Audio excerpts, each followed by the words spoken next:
uvid kako je težak posao pastira. Kako je težak posao dobrog pastira.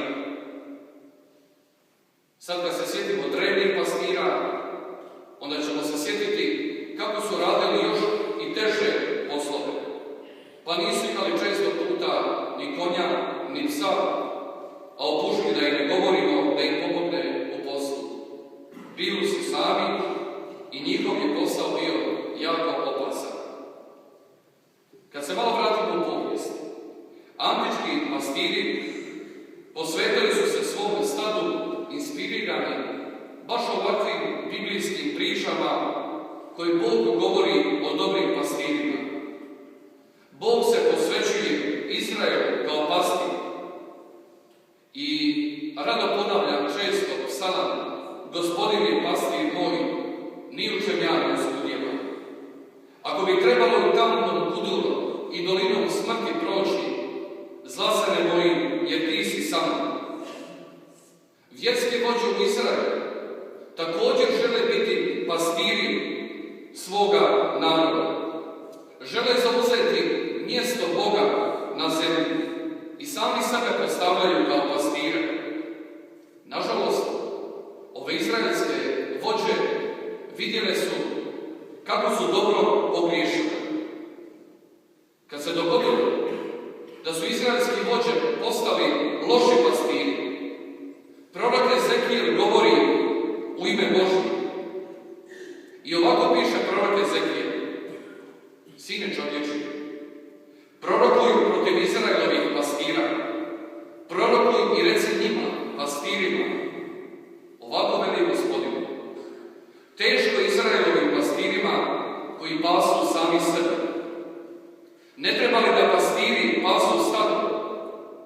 Čujte, pastiri, riječ Božju. Evo ja ću izaći protiv tih pastira i tražiti kraj njihovoj pastirskoj službi. Neće više pastiri pasti sami sebe. Opet ću svoje stado, oteću svoje stado iz njihovih raja. Neće im više služiti za hranu, podignuću im jednoga pastira koji će ih pasti. Braće i sestre, kad pročitamo kako ovo Bog reagira preko proroka Ezekijela o pastirima, ne mogu da ne postavim pitanje: kakvi smo mi danas pastiri? Jesmo li mi svećenici slični dobrome pastiru? Odgovor je višeznačan. Kako koji? Ali često puta i meni je muka pričati o ovim stvarima, pa možda i pilati granu na kojoj ja sjedim. Zaista čovjek mora pogledati nekada u oči i sam sebi i priznati: jesmo li mi službenici pastiri ili smo službeni? Prije nekoliko dana došla mi je jedna posve normalna gospođa na razgovor i reče mi da ima jedan težak problem, da joj sin živi u Zagrebu i da je liječnik, ali je ovisnik. Tražio je od svog župnika da mu pomogne, da ga sasluša, da mu kaže pravu riječ, ali ga je odbio. Nažalost, i vi ste svećenici postali službeni. Nakon malo dužeg razgovora shvatio sam da mladića treba možda uputiti svećeniku koji vjeruje u Boga, koji će razgovarati s ovim čovjekom, koji će mu pomoći, koji će ga možda uputiti u neku zajednicu koja mu može pomoći. Ali to baš nije dobro. Vaš je sin znao što je droga, ali se nije znao doprijeti izazovima kolega i kolegica. Znanje je jedno, a život je drugo. U ovom kontekstu ispričao sam gospođi jednu priču o svećeniku koji je prekrasno propovijedao djeci na vjeronauku o dobrom pastiru. Pošto je ispričao priču, svećenik poče govoriti djeci kako su danas župnici zapravo dobri pastiri. Čak se usudio i za sebe reći da je on dobri pastir. Na koncu je želio provjeriti znanje djece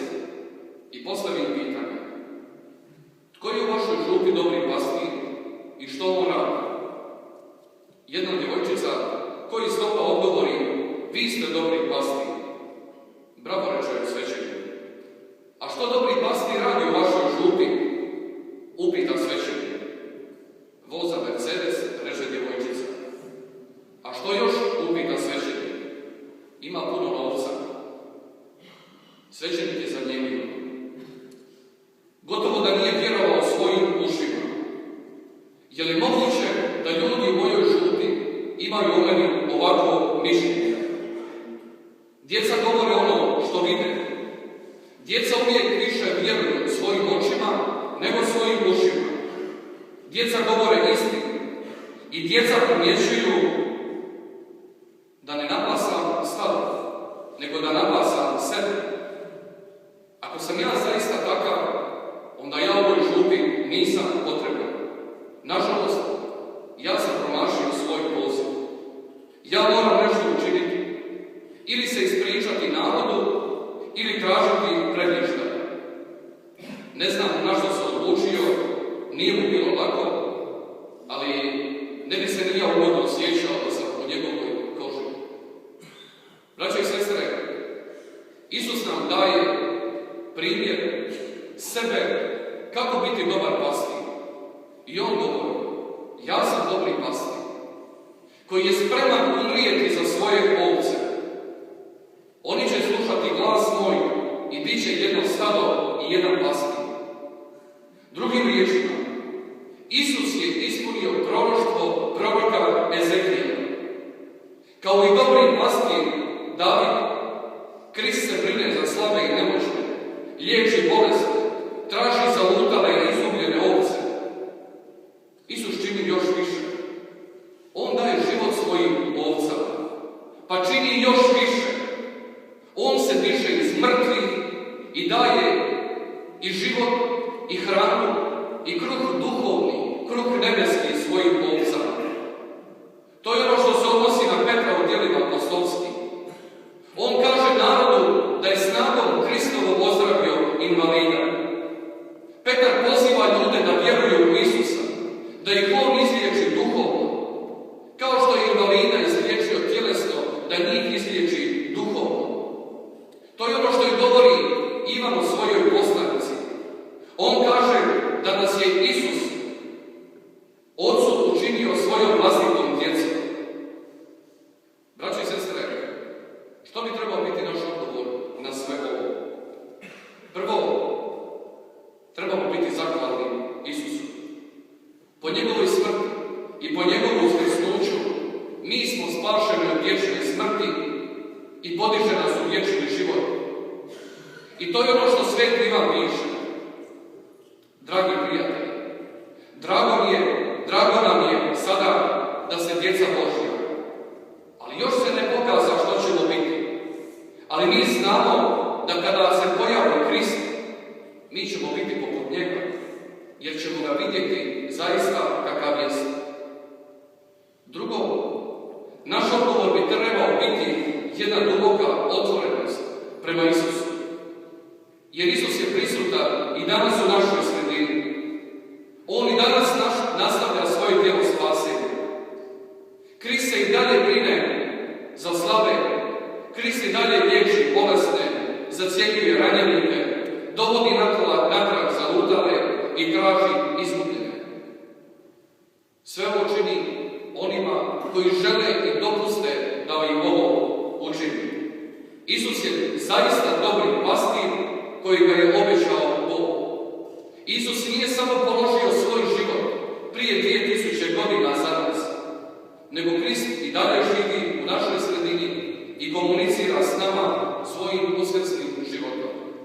Braće i sestre, sve skupa nas pozivamo da se pomolimo da nam Bog dadne ne pastira, nego dobrih pastira koji će moći hrabro i odvažno voditi njegovo stado. Danas treba biti hrabar pastir, čvrst pastir, a ne samo pastir. Evo, još jedan put pozivam vas da molimo svi za duhovna zvanja, za dobre pastire, a u tome nam može pomoći i današnja svetica, Sveta Katarina Sijenska, koja je samom Papi Ovinju rekla da ne smije biti kukavica, nego da se mora vratiti u Rim i biti dobri pastir. Amen. Vjerujem u jednog